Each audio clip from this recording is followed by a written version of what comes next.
Welcome to Counterpoint. I'm Tanya Granick-Allen. How's your wallet doing lately, especially after you fill up your gas tank? Well, if you're like me, then you're probably not a happy camper seeing gas prices climb these days. But it's not just the pumps where we are feeling the hit. It's the rising cost of food, the cost of building materials. Everything is going up. So you think at this juncture, it's probably isn't the best time to hike the carbon tax. But that is exactly what happened. On April 1st, the Trudeau-led federal government increased the carbon tax by 25% or $10 a ton. And this tax is expected to continue to rise annually by $15 per year all the way until 2030. Well, joining me today to explain how these carbon tax hikes will impact you, the Canadian, is Dan McTeague, President of Canadians for Affordable Energy. Dan, thank you so much for joining me today. So please give us an update. What is going on with this new carbon tax hike? Well, this carbon tax hike that we just saw on April Fool's Day, happens to increase what had otherwise been an 8.84 cent a liter tax on gasoline, 11 cent increase, 11 cents on diesel. So we're now looking at a scenario where with HST in provinces like Ontario or New Brunswick, where it's 15%, you're looking at 12.5 cents a liter just in the span of 24 months as a carbon tax, and 15.5 cents a liter in places like New Brunswick, 15.2 in Ontario, just in the past 2 years alone. That's much faster than the rate of inflation, and it is significantly more impactful when it comes to the purposes for which that fuel is used. That is, of course, in cases of gasoline and diesel, to drive your economy. So not only are we talking about people using it to get from point A to point B, we're also using diesel, which is really the workhorse of our economy, like it or not. You're driving those prices up, and it's having a cataclysmic effect, a compounding effect, a ripple effect, call it what you will, on pretty much everything else, including food. So for all the folks out there that debate these things, there's no debate. Food prices are going up, and you can't blame, the logistical supply chain around the world. You have to blame it on fuel and, of course, the government that's willing to help increase those prices. So spell it out for our viewers, because, when you're at the grocery store, you think, oh, I guess there isn't this in stock. It must be supply chain, and sometimes it is. But the cost of food isn't just a supply chain. Explain how carbon tax impacts that cost. So it affects the farmer in terms of the nitrogen that they need to buy, which is natural gas, the urea, which is derived from diesel, or in fact, the ammonia. All these things produced with fossil fuels, which the government tax at source. It's then taxed in terms of the farmer's use for things like, for instance, tilling, for cultivation, seeding. And then, of course, the cost itself of transportation, the taking away of the product from the field into the hopper, then driven to by train or wherever it should be, its destination. At all levels, we see this artificial tax being placed that has an inflationary effect on what we ultimately pay. More importantly, it doesn't leave us sort of with that confidence that, hey, it's another part of the world that's not producing enough. We produce plenty here in this country for as far as food is concerned, in the same way as fuel. We have more than enough to meet our needs. But by taxing it, you are contributing to that, to what I mentioned earlier, that cascading effect, especially when it comes to things like diesel. Same for natural gas, same for propane, whether it's tow motors we use in manufacturing or propane on many of the farms across Eastern Canada. Think of Quebec here. Right. It doesn't matter where you are. These things are really having quite a devastating impact on the purchasing power and the bottom line for every consumer. And do you have an average for what a household could potentially expect to pay more now with this increase in taxes? Year over year, I mean, the government will say, well, we're giving you a $745 rebate, but it's costing you about $1,200 just in higher heating costs, higher fuel costs, and of course, something you never get rebated for, the HST, the GST, nor the compounding effect as it makes its way through the economy. That's what makes these carbon taxes so silly. Now, if not for the fact that we produce 1.5, 1.6% of the world's emissions, and as if that molecule was the great danger of the world, because we hear it from time to time. I think I heard it again today. It must be a slow day, or they're losing the narrative, they're losing the debate. Oh, we got to come up with another climate crisis and say the world is going to end in 3 years, or it'll be cataclysmic. That aside, what is cataclysmic, what is understanding for most people, is the ability to afford to make ends meet. Our country has always relied on, abundant, cheap energy in order to be able to maintain our standard of living. That is simply being lost. That has significant political, social, and economic consequences for every Canadian from coast to coast. Well, my blood is boiling just hearing you say all of these things, and they're truths. Just hearing it is just shocking. And I want to talk about this when we come back from this commercial break in just a few moments.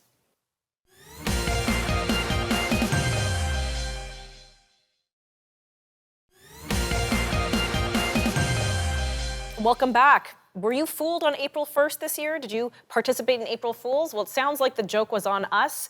Our carbon tax was hiked nationally in this country by 25%. And joining me to explain how that will impact you, the consumer, the Canadian, your wallet, is Dan McTeague, president of Canadians for Affordable Energy. Dan, in the height of, inflation, supply chain issues, things that we've seen the costs rise. Why would the federal government do something like this at this point? Doctrinaire. They believe that the world is coming to an end. They're on this climate agenda and nothing is going to get in their way. Not you, not I, and our ability to make ends meet. Not the fact that the world could use a lot more Canadian oil and gas, especially now. They don't care that countries like the United States are on bended knee to places like Venezuela, Iran, Saudi Arabia, shady characters, and even Russia. The United States still imports 800,000 barrels a day. This government in Canada is all about wokery. It's all about pushing this climate agenda to the detriment of the nation, and they don't care. And of course, they don't have to care. They've now jumped in bed with the NDP, who's decided that they want to be exactly like them. For all intents and purposes, those two parties should merge and put an end to the charade and protect themselves from what is going to be an onslaught of pretty angry constituents who, unfortunately, didn't take our advice, didn't take the advice of my warnings as an 18-year veteran of the Liberal Party, that this party was going to steer you off an inflationary cliff, the likes of which this country has never experienced in our lifetime. My goodness. Okay, so, obviously that's a federal mandate, if you will, but we've had some provincial pushback, or I've heard recently that certain provinces, I know Alberta passed it, that they're giving like a gas tax holiday just to kind of take the edge off for consumers. Is that a good policy option? And why, again, could this have just not been defeated? I know a lot of people said, we're going to be against the carbon tax, but it doesn't seem anything happened. No one thought there was a big deal. They thought there was no cost or consequence. They do now, and they're regretting their decisions to allow parties, all three or all four of them last campaign, as far as I know, the big major ones represented the House, or at least have one seat, all said we have to have a carbon tax. Everybody went along with this. Now it's coming to the point where we have to pay the piper, and people are not happy. But you have to be very careful and read between the lines. The politicians don't care. They're all about pushing, demagoguery and trying to outdo each other on the green front. The reality is that there's a far more serious problem in the world today. It is an energy crisis. It is self-made here in Canada. We've decided to disinvest in the fossil fuel industry. We've decided to walk away from the very thing the world needs more of. We've decided to shut down pipelines that could have provided more oil to the rest of the world at precisely the time in which it needs it. And instead, we've decided as a country, it's okay. Let's just further the tax burden on Canadians. And on that score, Tanya, let me make it really clear. I've been ringing this bell for the past couple of years, but finally the parliamentary budget officer came out and put an end to the Liberal Trudeau charade about the rebates. You are getting fleeced. 60 to 80% over the next couple of years will get far less than what they get in terms of rebates. And so if Canadians are good with a good fleecing, well, then, of course, they deserve what they're going to get. But I don't think this is what Canadians signed up for. I think we need election in this country really soon. Maybe Mr. Singh could find a bit of a spine and decide to bring this government down and put it to the test. Wow, some very, very firm words. But, you talk about Canadians getting fleeced. I feel like I'm getting fleeced. Now, I was never for this carbon tax. I don't know why any Canadian would be for any new taxes, to be quite frank. I think a lot of our tax dollars is mismanaged already. Why give even more tax government money to the government? So with these tax holidays, are those just Band-Aids? Is that a good policy direction? I think it's the only policy direction provincial governments can take as a means of at least providing some modicum of support for Canadians. And I begrudgingly recognize Alberta had to do it by getting rid of 13 cents. The only taxes on gasoline in Alberta are in fact the ones imposed by the federal government, the excise tax, the carbon tax, and the GST over and above that. To Ontario, a bit less of a challenge. They have other issues, including the fact that green energy in this province has left the provincial books in this country $6.5 billion in the hole every year. A lot of Ontarians don't know this, but Right. they cheerfully voted for green energy. They're now having not only to pay high energy prices, they're also having to see their government here in Ontario incur a debt of $6.5 billion just to mollify and appease a bad deal to green hucksters when they made this decision along with the McGuinty government back in 2010. So these are long-term, far-reaching consequences. Canadians need to really smarten up and to basically show the green politicians who don't care about them the door as soon as possible. A lot of us are coming up to elections. What kind of issues should we really pay attention to? We have like 15 seconds. What should we do? Issues. It's all about being able to make ends meet. In a country like Canada with an abundance of energy, we shouldn't be in this position. We should be providing more energy, not less, to the rest of the world. If someone wants to stand in the way, then I suggest that they stand aside. It's time to defeat politicians who push for this stuff and enable elites in this country to basically drive this country into a financial ground. Okay, Dan, always a pleasure. Thanks for having me, Tanya.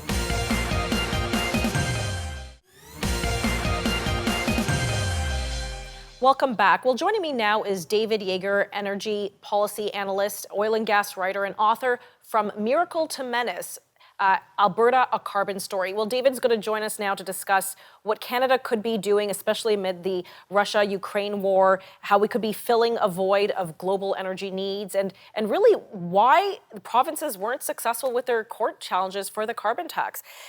David, thank you so much for joining me again. It's always a pleasure. So, now that we've just had this recent national carbon tax hike of 25%, I think back to, well, weren't the provinces supposed to do something? I remember Jason Kenney was fighting it. I think at some point, even Doug Ford was. What happened there? They took the matter to the Supreme Court, and in a split decision, I might add, they concluded that the environment, I guess because they linked carbon emissions to the environment, and because the environment crossed borders, that somehow it was a federal jurisdiction. They felt that tax on fuel consumption and all these things was a provincial issue. But again, it was not a 100% unanimous decision. But I do believe it was the interprovincial aspects, and of course that this has happened years ago. In 2005, in the United States, the Environmental Protection Agency managed to declare CO2 a pollutant. So there's a lot of history behind there. So a lot of the background in that, but this was seen as an existential threat to the world and transporters. So that's sort of why sort of biased the thinking as to the fact it was just a straight up tax.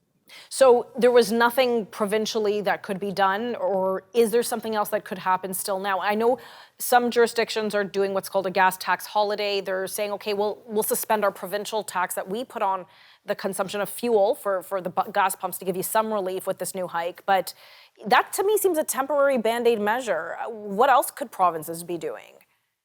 Well, in terms of reducing fuel prices, I just want to state that on April the 1st, that Canada stands alone as the only jurisdiction in the world that increased fuel prices last week. And the reason I say that is in the day before, President Biden released all this oil from the Strategic Petroleum Reserve and reduced the price of oil all over the world.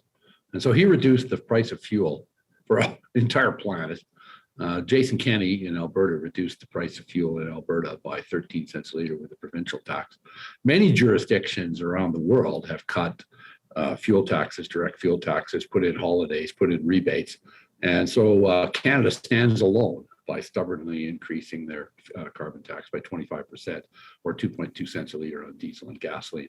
So what can you do? There's all kinds of taxes on there. I mean, there's the excise tax, the provincial tax. So Alberta did what it could. Other jurisdictions could do that. There's some talk about that in other jurisdictions as well. But we'll have to see. Now, does the rise in carbon tax impact the oil and gas sector in terms of production? What kind of impact does it have, if any? Oh, not really. It's not really material in the end. The oil industry pays a whack of taxes at all levels, property taxes, corporate taxes, production royalties, and so on. It doesn't affect that so much at this stage because, again, it started out that we've been paying a large emitter tax in Alberta since 2007. And so people are accustomed to, there's been a tax on fuel for as long as anyone can remember. It's just that it used to be just a fuel tax or an excise tax. And then with climate change, when they changed it to a carbon tax, it was supposed to save the world instead of just give the government more money. It sounds sometimes that Canada is over aggressive in its what it's trying to achieve, or we hold ourselves to this ridiculously high standard at the detriment of our own population. Is that a wrong suggestion there? Like, is there another jurisdiction that's parallel to us doing the same thing? Canada stands alone among large oil producing countries at the determination to cut emissions at this time. This is what Canada, we're the fourth largest producer of oil and natural gas on a barrel of oil equivalent basis in the world. I sometimes think Canadians are embarrassed by that, or they don't understand what that means. We are the only country going down this path at this time, particularly now that the world is short of oil and the prices are going through the roof. But put it into context, the $170 a ton carbon tax works out to 37 cents a liter. Market prices have increased it by $1. And so the carbon tax is meant to discourage consumption. And the market's done a way better job than the carbon tax has. And there's no, you still can't materially change consumption this way. So yes, we're the way I describe it to many is we're on the pre-COVID playbook. The pre-COVID playbook, climate playbook, energy was really cheap. Renewables were all the vogue. The energy transition was all the vogue. And then in the post-COVID era, a lot of things have changed, none the least of which is the invasion of Ukraine by Russia. Okay, I'm going to pause you there. I have to cut to commercial, but we'll be back in a moment. You bet.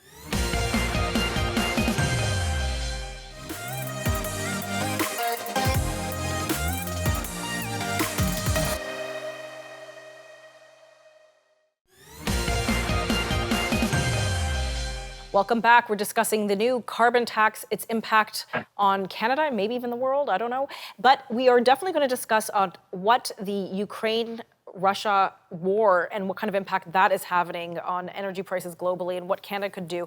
And joining me is David Yager, energy policy analyst and oil and gas writer, author, From Miracle to Menace, Alberta, A Carbon Story. David,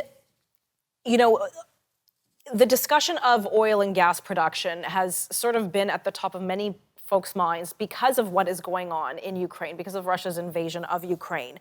How could, and the global consumption of Russian oil and Russian gas, what could Canada do, and what role could Canada play to help solve this global desire for more energy? The largest undeveloped reserves of oil and gas in the world in the hands of a Western country that are being denied access to the global marketplace are in Canada.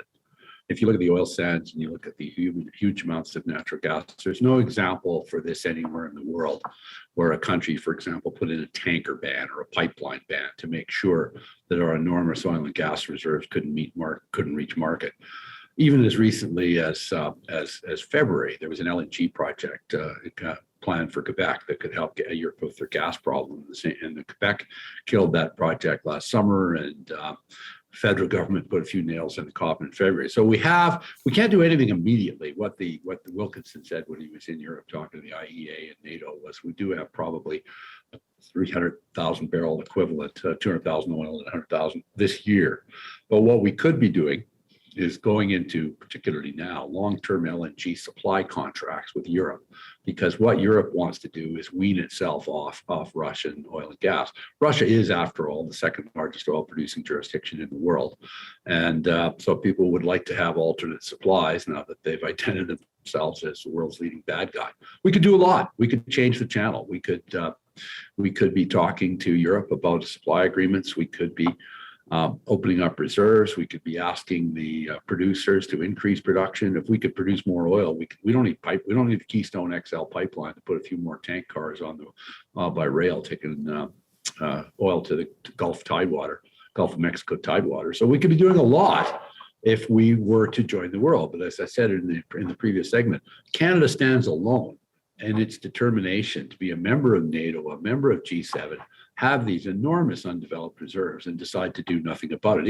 Even Joe Biden, who ran on a very similar platform to Trudeau in the last election, a pro-climate, anti-fossil fuel program, has pledged to increase U.S. LNG exports over the course of the rest of this decade to help get Europe off Russian natural gas. Like where is our government? Why are we only global players when we're in Europe and among our peers, and then we come home, it's the same old, same old. Let's raise the carbon tax.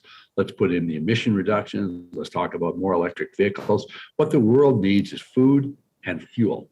We could supply lots more of both. And for political reasons, we've declined not to. It's for me, it's embarrassing. Well, it's downright immoral. That's the way I see it. If the world needs more food and the world needs more fuel and we have it, why don't we share? So we have about a minute and a half left. So what is wrong with our government? Why wouldn't we want to help the world? This is what I meant about the pre-COVID playbook and the post-COVID world. This is a very, very environmentally oriented government. Both the Prime Minister and Gerald Butts-Attell, this has been well covered. And these folks it's almost like they're using Canada as a personal test tube experiment to show the world that what can be done in the area of decarbonization. But if they say, well, we have to do this to meet our Paris 2030 commitments, reduction commitments. The only country in the world that's even mentioned that in the last 6 months is Canada. So I don't know what they're doing at Ottawa. We'll learn more with the budget. But as far as I'm concerned, in terms of our global role, they're asleep at the switch. Okay. Again, embarrassing. We have 30 seconds left. Could we hope for a 180? Do you think pipelines could be built, taker ban lifted? I think over the course of the year, I think it's going to get worse. I think the price of oil is going to go up. The food shortages are going to appear. I think the ESG movement, the capital providers have said we can't give the oil industry any money. I think as the situation deteriorates, both on the food and fuel supply, depending on what happens to the Russian war, I mean, we've changed an enormous amount in the past 6 months. I would say sometime over the course of the year, we're going to see a gradual introduction of common sense into the Canadian debate, but we're still stuck in the past for now, but it's changing quickly. I suspect we'll change with it. Okay, David, always a pleasure. Thank you so much. Thanks. Have a great day. For Counterpoint, I'm Tanya Granick-Allen.